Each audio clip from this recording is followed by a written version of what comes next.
Assalamualaikum warahmatullahi wabarakatuh. Selamat pagi kawan-kawan, salam sejahtera untuk kita semua, salam nama budaya. Pertama, saya mengucapkan terima kasih yang sebesar-besarnya kepada dosen pengampu mata kuliah konsep dasar IPS, yaitu kepada Ibu Syahidatul Laila Agustina MPD yang telah memberikan kesempatan kepada kelompok kami, yaitu kelompok 3, untuk mempresentasikan makalah kami yang berjudul Individu dan Masyarakat. Di sini saya sebagai moderator akan membimbing jalannya presentasi pada hari ini. Yang pertama memasuki sesi pembukaan, yang kedua memasuki sesi pemaparan materi, dan yang ketiga memasuki sesi tanya jawab. Adapun anggota dari kelompok kami, yaitu saya sendiri, Ruslihan Al-Fikri sebagai pembicara pertama, yang kedua ada Ikomang Lestari sebagai pembicara kedua, dan yang ketiga ada Maulida sebagai pembicara ketiga. Baiklah, memasuki sesi yang kedua, yaitu sesi penyampaian materi. Pengertian individu. Individu berasal dari kata Latin yaitu individuum yang berarti tak terbagi dan merupakan kesatuan yang tak terbatas. Individu menurut konsep sosiologis berarti manusia yang hidup berdiri sendiri.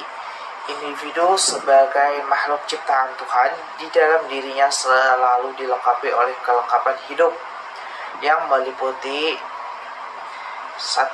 Raga, 2. Rasa, 3. Rasio, dan 4 adalah rukun. Setiap manusia yang lahir ke dunia dengan pasti akan membawa potensi pada dirinya masing-masing. Akan tetapi, dapat dikembangkan melalui media pendidikan maupun proses belajar dan mengajar. Oleh karena itu, manusia lahir sebagai makhluk individu memiliki perbedaan yang khas dengan manusia yang lain. Setiap individu lazim memiliki ciri-ciri khas yang melekat dalam dirinya, sehingga memberikan identitas khusus yang disebut kepribadian. Tidak seperti kerumunan bebek. Ternyata masyarakat yang juga dapat disebut kerumunan atau himpunan manusia menutupi setiap individu untuk 1. Memiliki kedudukan dan peranan tertentu dalam lingkungannya. 2. Memiliki tingkah laku yang khas, tidak seperti bebek. Memiliki kepribadian. 2. Pengertian masyarakat. Kata masyarakat merupakan terjemah dari kata community atau komunitas. Secara definitif dapat didefinisikan sebagai sekelompok manusia yang terdiri dari sejumlah keluarga yang bertempat tinggal di suatu wilayah, baik di wilayah pedesaan maupun di wilayah perkotaan, yang telah terjadi interaksi sosial antara anggotanya atau adanya hubungan sosial yang memiliki norma dan nilai tertentu yang harus dipatuhi oleh semua anggotanya dan memiliki tujuan tertentu pula. Menurut Selosumerjan mengemukakan bahwa masyarakat adalah suatu wilayah kehidupan sosial yang ditandai oleh suatu derajat hubungan tertentu. Adapun unsur-unsur masyarakat menurut Mike Enver dan Peg mengemukakan sebagai berikut. 1. Seperasaan. 2. Sepenanggungan. Dan yang ketiga saling memerlukan. Ada beberapa tipe masyarakat setempat menurut Davis sebagai berikut. 1. Sejumlah penduduk. 2. Luas dan kekayaan dan kepadatan penduduk. 3. Memiliki fungsi khusus dari masyarakat setempat terhadap seluruh organisasi masyarakat yang bersangkutan. Baiklah, di sini saya akan sedikit menjelaskan mengenai masyarakat desa maupun masyarakat modern atau masyarakat perkotaan. Baik, yang pertama itu adalah masyarakat desa. Masyarakat dalam bahasa Inggris disebut dengan society. Artinya sekelompok manusia yang hidup bersama, saling membutuhkan atau berhubungan atau mempengaruhi, saling terikat satu sama yang lainnya.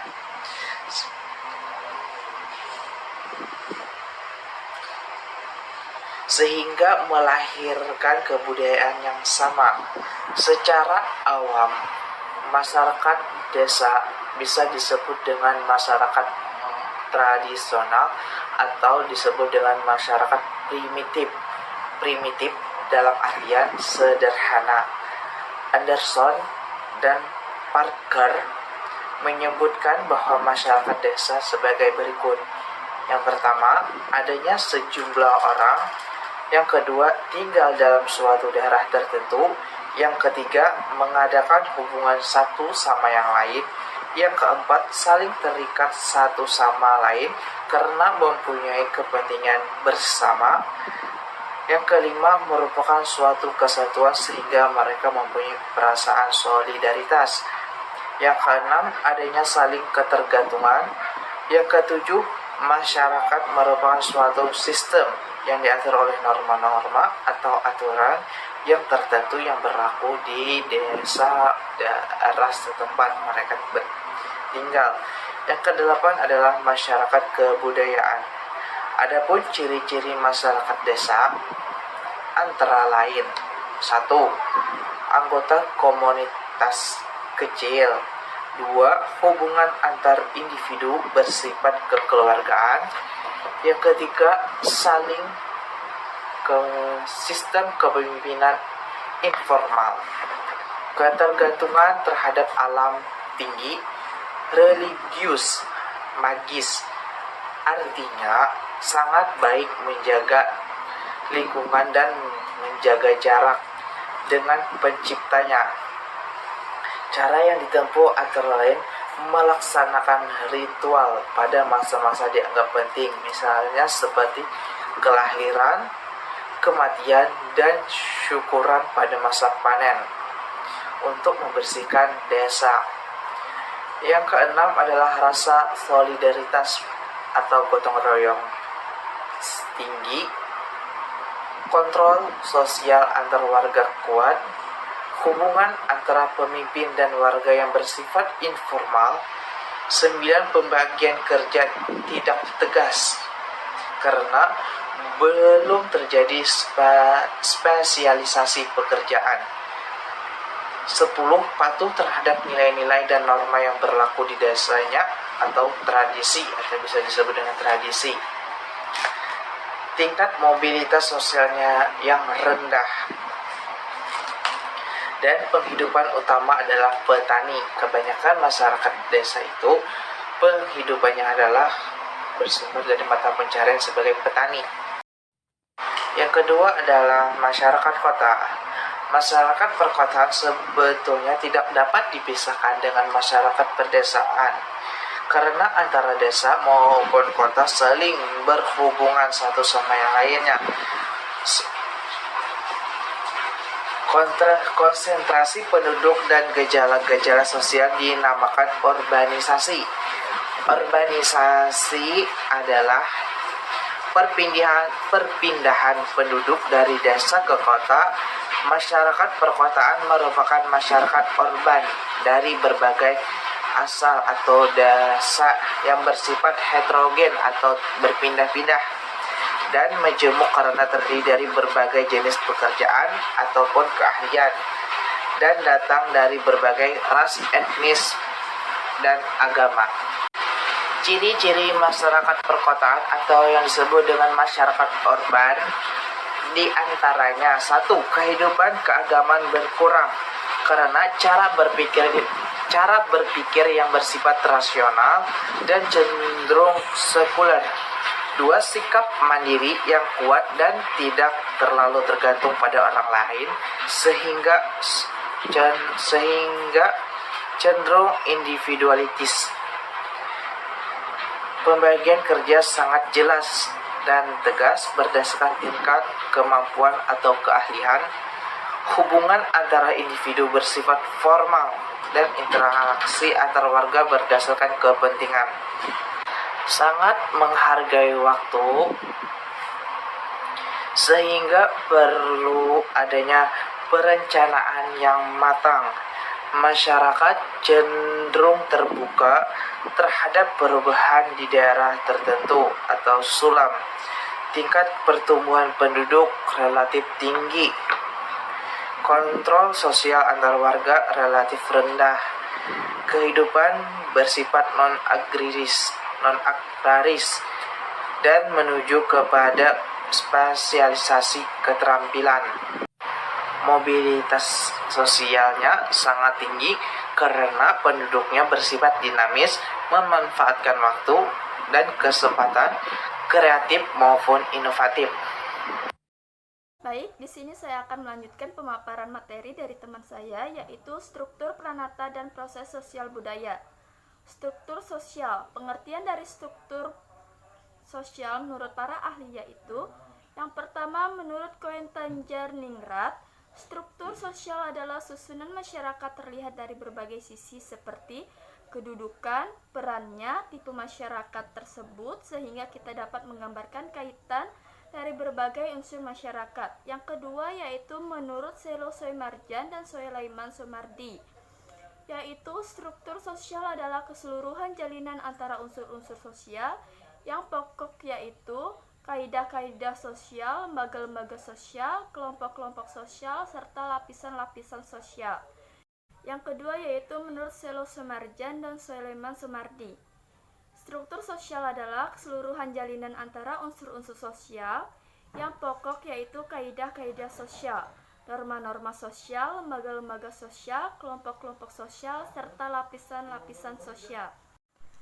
Selanjutnya yaitu ciri-ciri struktur sosial. Di sini ada 5 ciri-ciri struktur sosial, yaitu yang pertama bersifat abstrak, yang kedua terdapat dimensi vertikal dan horizontal, yang ketiga sebagai landasan sebuah proses sosial suatu masyarakat, yang keempat merupakan bagian dari sistem pengaturan tata kelakuan dan pola hubungan masyarakat, yang kelima struktur sosial selalu berkembang dan dapat berubah.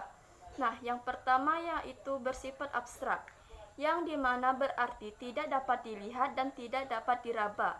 Nah, struktur sosial di sini merupakan hierarki kedudukan dari tingkatan yang tertinggi sampai yang terendah, berfungsi sebagai saluran kekuasaan dan pengaturan pemenuhan kebutuhan masyarakat secara menyeluruh. Yang kedua yaitu terdapat dimensi vertikal dan horizontal, di mana struktur sosial pada dimensi vertikal adalah hierarki status-status sosial dengan segala perannya sehingga menjadi satu sistem yang tidak dapat dipisahkan, dari struktur status yang tertinggi hingga struktur status yang terendah. Yang ketiga yaitu sebagai landasan sebuah proses sosial suatu masyarakat.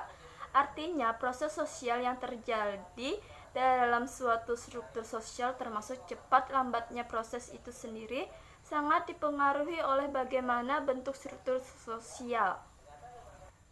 Yang keempat yaitu merupakan bagian dari sistem pengaturan tata kelakuan dan pola hubungan masyarakat.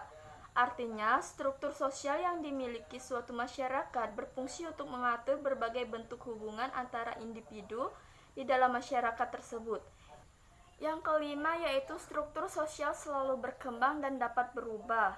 Struktur sosial merupakan tahapan perubahan dan perkembangan masyarakat yang mengandung dua pengertian, yaitu dalam struktur sosial terdapat peranan yang bersifat empiris dalam proses perubahan dan perkembangan, serta dalam setiap perubahan dan perkembangan tersebut terdapat tahapan perhentian stabilitas, keteraturan, dan integrasi sosial yang berkesinambungan. Sebelum terancam proses ketidakpuasan dalam tubuh masyarakat, pada ciri yang kelima ini dalam sosiologi sering digunakan untuk melukiskan keteraturan sosial atau keteraturan elemen-elemen dalam kehidupan masyarakat. Baik, di sini saya akan melanjutkan memaparkan materi tentang status dan peran individu dalam masyarakat. Setiap individu dalam masyarakat mempunyai peran, roli, dan kedudukan status yang berbeda. Peran adalah pola perilaku yang diharapkan dari seseorang yang mempunyai posisi status tertentu. Sedangkan kedudukan status adalah posisi seseorang dalam kelompok. Setiap individu harus berperilaku atau berperan sesuai dengan kedudukannya agar ia dapat diterima dan diakui kebenarannya. Karena setiap organisasi mempunyai aturan sendiri, maka sanksi yang diberikan oleh setiap organisasi kepada anggota yang melanggar pun berbeda pula. Sanksi ini bertujuan menjaga keutuhan, keseimbangan, kestabilan kelompoknya sehingga tujuan kelompok dapat tercapai. Kedudukan atau status seseorang dalam masyarakat ada 3 macam.